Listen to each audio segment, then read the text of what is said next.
পাদকু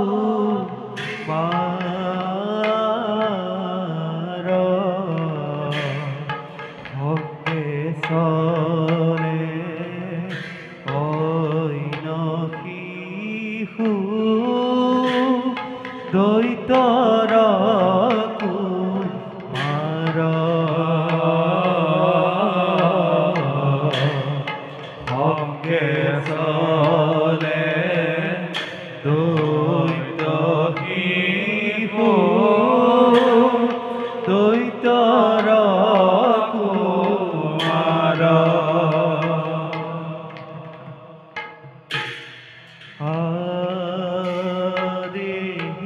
মতে পাইলা গয়া সভাৰ ভিতৰ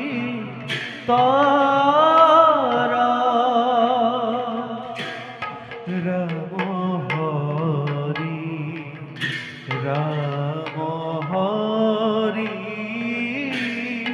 ভোলা ফৰিব জন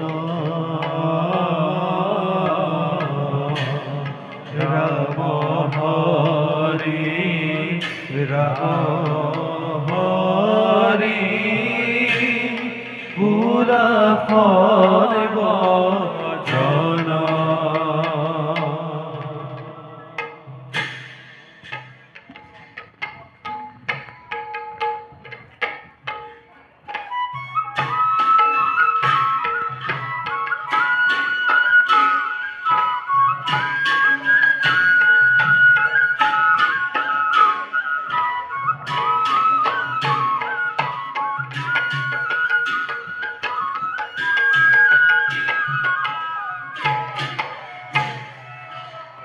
দাদা আৰু ভাইহঁত চোৱাচোন যে হাৰি হাৰি গছ লতিকা স্ফটিকৰ ধাৰ যেন নিৰ্মল পানীৰ সৰোবৰ আৰু তাত মুকলি মনেৰে চৰি থকা ৰাজহংস এইবিলাক বাৰু কোনে সৃষ্টি কৰিছে কোৱাচোন ভাইহঁত? ভাই প্ৰহ্লাদ, তুমি নিশ্চয় কৰা। আমাৰ ৰাজ্যত যিমানবোৰ বস্তু আছে সেই সকলোবোৰ দেখোন আমাৰ প্ৰজাগণে সৃজন কৰিছে। সেই কথা সঁচা নহয় দাদা। গছ বন পশু পক্ষী সৃজন কৰা এজন গৰাকী আছে, তেওঁৱেই হ'ল ঈশ্বৰ। সেইবোৰ কথা বাদ দিয়া প্ৰহ্লাদ। দাদা ব'লা আমি সকলোৱে মিলি ধনুকাৰ লৈ মৃগয়ালৈ যাওঁ। বিলত চৰি থকা হাঁহবোৰ কাণেৰে এটা এটাকৈ খুচি কিমান যে ভাল লাগে, নহয়নে ভাইহঁত? ঠিক কৈছা ভাই। ব'লা ভাই প্ৰহ্লাদ, আমি সকলোৱে ধনুকাৰ লৈ মৃগয়ালৈ যাত্ৰা কৰোঁ। ভাইহঁত, মৃগয়া কৰা আৰু বনৰ পশু পক্ষী বধ কৰা মহাপাপ। তোমাক মোক যিজন ঈশ্বৰে স্বজন কৰিছে সেই পশু পক্ষীবিলাককো সেইজন ঈশ্বৰে স্বজন কৰিছে। গতিকে ঈশ্বৰে স্বজন কৰা সকলো জীৱকে যেন নিজৰ জীৱন জ্ঞান কৰিব লাগে। ভাই প্ৰহ্লাদ, দাদা তোমাকনো এইবোৰ কথা কোনেনো শিকাইছে? এইবোৰ কথা চিন্তা কৰিলে নিজেই শিকিব পাৰি। সেইবাবে দাদা এইবোৰ কথা চিন্তা কৰিবলৈ তুমি শিক্ষা লোৱা, তেতিয়াই সকলো জ্ঞান তুমি লাভ কৰিব পাৰিবা। ভাই প্ৰহ্লাদ, দাদা ঈশ্বৰক চিন্তা কৰিবলৈ প্ৰথমতে কি শিক্ষা ল'ব লাগিব বাৰু? দাদা জগতকৰ্তা ঈশ্বৰক চিন্তা কৰিবৰ কাৰণে তেওঁ অনন্ত মহিমা কীৰ্তন কৰিব লাগিব। কাৰণ হৰিনামৰ বাহিৰে জগতত কোনো বস্তুৰ দ্বাৰাই ঈশ্বৰক পাব নোৱাৰি। পবিত্ৰ হৰিনাম গাবলৈ সকলোৱে শিক্ষা লোৱা, ঈশ্বৰে আমাক কৰুণা কৰিব। হাই প্ৰহ্লাদ, তুমি হৰিনাম গাবলৈ ক'ত শিকিলা? কোনে শিকালে তোমাক? ভাই, হৰিনাম গাবলৈ কোনেও শিকাব নালাগে। শুদ্ধ মনেৰে শুদ্ধ চিত্ৰে ঈশ্বৰক চিন্তা কৰিলে তেওঁৰ অনন্ত মহিমা কীৰ্তন আপোনা আপুনি ওলাই আহিব। তুমি কাৰণে মাজে মাজে হৰি কীৰ্তন কৰি থাকা? হয় দাদা। বাৰু এইবোৰ কথা বাদ দিয়া ভাইহঁত। এতিয়া কথা পাতি থাকিলে মৃগয়া কৰা সময় পাৰ হৈ যাব। ভাই প্ৰহ্লাদ, দাদা তুমি আমাৰ লগত যাবানে? যাবা যদি ব'লা, আৰু নোযোৱা তেন্তে ইয়াতে মন মাৰি বহি থাকা। মোক ক্ষমা কৰিবা ভাইহঁত, মই মৃগ কৰিবলৈ যাব নোৱাৰো। তোমালোক যোৱা, মই ফুলনিৰ মাজে মাজে গীত গাই গাই ঘূৰি ফুৰিম। ভাই প্ৰহ্লাদ, তুমি থাকা তেন্তে। ব'লা ভাইহঁত, আমি মৃগয়ালৈ যাওঁ। ব'লা ভাইহঁত। মৃগয়াৰ হেতু চৰে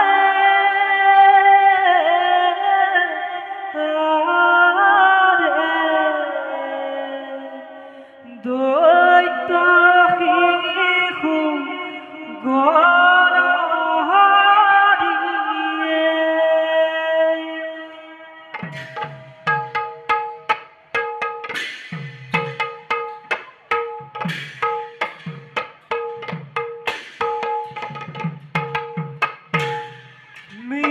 মৃগয়াৰ হেতু চৰে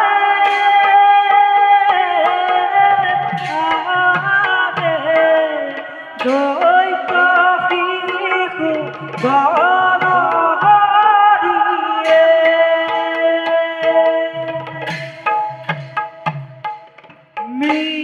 মৃগয়াৰ হেতু চৰে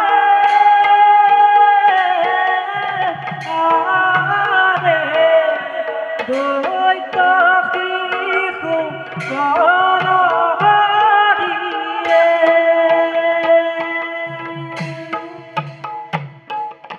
হাতে ধৰি হৰলয়াই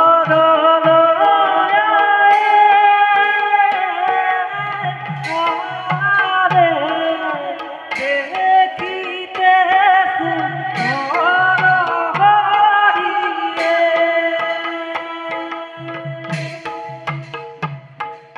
ৰাম হৰি ৰাম হৰি ৰাম হৰি ৰাম হৰি ৰাম হৰি ৰাম হৰি ৰাম হৰি ৰাম হৰি মুৰাৰীৰ অন্তৰ মুৰাৰীৰ অন্তৰ হৰি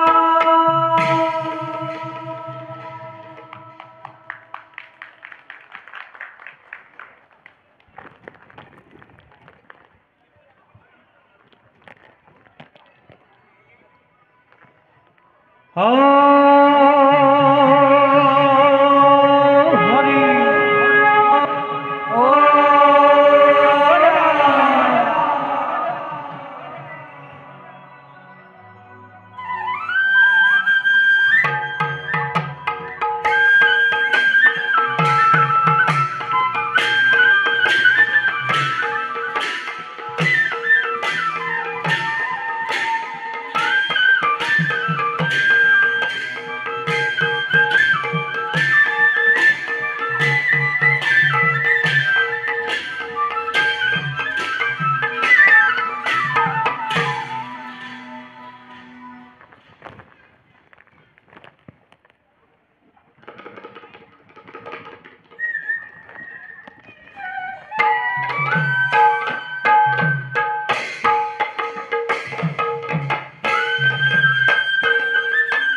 হৰি নামে হৰি নামে হায় হৰি নামে কৰি আছে জগত উদ্ধাৰ। ইমান সুন্দৰ গীত, এই গীত যেন মই কাহানি বা শুনিছো। নাৰায়ণ নাৰায়ণ হৰি নামে হৰি নামে হৰি নামে আয় হৰি নামে কৰি আছে জগত উদ্ধাৰ জগত উদ্ধাৰ। নাৰায়ণ নাৰায়ণ নাৰায়ণ। কোন তুমি সুন্দৰ বালক? অকলে অকলে তুমি কি কৰিছা ইয়াত? মই দৈত্যৰাজ হিৰণ্যকশিপুৰৰ পুত্ৰ। নাৰায়ণ নাম মোৰ প্ৰহ্লাদ। আপুনি বাৰু কোন? আপোনাৰ মুখৰ গীতবিলাক মোৰ ইমান যে ভাল লাগে। আপুনি বাৰু মোক এনে গীত গাবলৈ শিকাবনে ৰে? বাছা প্ৰহ্লাদ, ৰে? শ্ৰীহৰিৰ গীত গাল ভাই আমাৰ নিচিনা সন্যাসী ফকীৰেহে। আৰু তুমি হৈছা দৈত্যৰাজ হিৰণ্যকশিপুৰৰ পুত্ৰ। তোমাক আকৌ শ্ৰীহৰিৰ গীতৰ কিয় প্ৰয়োজন? ৰজাৰ ল'ৰা হ'লে হৰিনাম গাব নাপায় বুলি আপোনাক কোনে ক'লে? বাছা প্ৰহ্লাদ, দেৱ, ৰজাৰ ল'ৰা হ'লে শ্ৰীহৰিৰ নাম গাব পাৰে সঁচা, কিন্তু তুমি হৈছা দৈত্যৰাজ হিৰণ্যকশিপুৰৰ পুত্ৰ। তুমি আকৌ শ্ৰীহৰিৰ নাম ল'লে তোমাক পিতাৰে খং কৰিব নহয়। মোৰ পিতৃয়ে ঈশ্বৰক মহত্ব বুলি ভাবিছে কিয়? বাছা প্ৰহ্লাদ, তেওঁক জানো একেজন ঈশ্বৰে সৃজন কৰা নাই? হয় প্ৰহ্লাদ, তেওঁকো একেজন ঈশ্বৰে সৃজন কৰিছে, কিন্তু তোমাৰ পিতৃয়ে এইকাৰ কথা মানি নলয়। আনকি শ্ৰীহৰিৰ নাম শুনিলে তেওঁ একেবাৰে উন্মাদ হৈ পৰে। আপুনি তাৰ বাবে চিন্তা নকৰিব। মই মোৰ পিতৃক এই কথা ক'ম, তেওঁৰ মোৰ কথা নিশ্চয় শুনিব। বাছা প্ৰহ্লাদ, কাৰণ তেওঁ মোক বৰ মৰম কৰে। বাছা প্ৰহ্লাদ, দেৱ, চেষ্টা কৰিলে অৱশ্যেই পাৰিবা।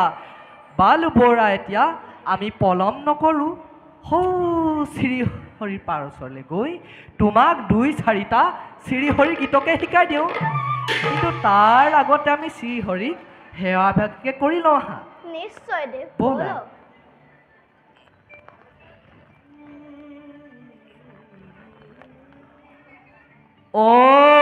ওম নমো ভাগৱতে বাসুদেৱায়। ওম নমো ভগৱতে বাসুদেৱায়। ওম নমো ভাগৱতে বাসুদেৱায়। ওম নমো ভগৱতে বাসুদেৱায়। ওম নমো ভাগৱতে বাসুদেৱায়। ওম নমো ভগৱতে বাসুদেৱায়। দেৱ, আপুনি বাৰু মোৰ এক চিনি পায়নে? বাছা প্ৰহ্লাদ, দেৱ, এই কথা তুমি কিয় সুধিলা মোক? মই যেতিয়া মাতৃৰ গৰ্ভত আছিলো তেতিয়া আপোনাৰ এই শুৱলা গীত আৰু বিনৰ জংকাৰ শুনিছিলো। নাৰায়ণ নাৰায়ণ। বাছা প্ৰহ্লাদ, দেৱ, দেখি দেখে ঘূৰি ফুৰা আমি সন্যাসী ফকীৰ, ক'ৰবাত হয়তো কেনেবাকেও শুনিবও পাৰা। নাৰায়ণ নাৰায়ণ। বাছা প্ৰহ্লাদ, দেৱ, বাৰু ব'লা এতিয়া আমি পলম নকৰোঁ, মই শ্ৰীহৰিৰ গীত ধৰি যাম তুমিও মোৰ লগে লগে ধৰিব লাগিব কিন্তু নিশ্চয় দেৱ এ হৰি নাম বিচাৰি খালো হাবাথুৰি ঐ ৰাম হৰি নাম হৃদয়ত আছে বাছা প্ৰহ্লাদ কোৱাচোন বাৰু শ্ৰীহৰি ক'ত আছে হৃদয়ত আছে শুভ ব'লা এতিয়া এ হৰি নাম বিচাৰি খালো হাবাথুৰি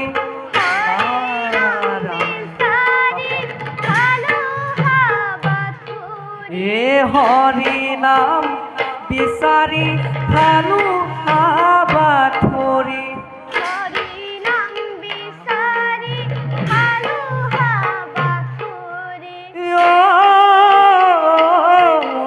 ৰাম হৰি নাম হৃদয়ত আছে এ হৰগৰে পৰা গোসাই নামি আহে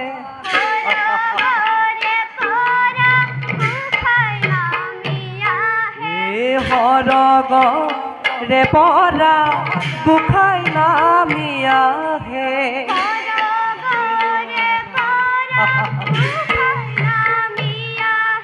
ও ৰাম হৰি নাম হৃদয়ত আছে হৰি ৰাম ৰাম ৰাম হৰি ৰাম ৰাম ৰাম ও ৰাম ৰাম হৰি ৰাম ও ৰাম ৰাম হৰি ৰাম বলা প্ৰহ্লাদ বলো দেব নাৰায়ণ